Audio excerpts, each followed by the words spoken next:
Dans la vie, on a toujours des occasions de prendre la parole en public, en famille, entre amis, en classe. Et donc il faut essayer en se disant que ce ne sera pas forcément très bien.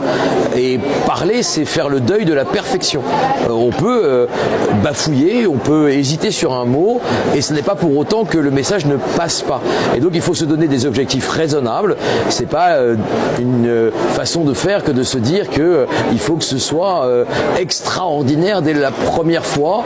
C'est comme si on se disait que on veut faire de la course à pied mais qu'on veut tout de suite courir le marathon. Eh bien non, on peut pas courir le marathon le jour où on s'est acheté des baskets. Le jour où on s'est acheté des baskets, eh bien on fait 1 kilomètre, puis 5, puis 10, et peut-être un jour on fera le marathon. Avec la parole, c'est pareil. La parole, c'est essentiel pour le vivre ensemble. La conversation, jusqu'au XVIIe siècle, ça voulait pas dire parler ensemble, ça voulait dire vivre ensemble. Et donc cette capacité à parler, à débattre, c'est un peu de violence qui recule aussi dans la société. Et si on trouve les mots pour dire ses convictions, c'est un peu de violence qui recule.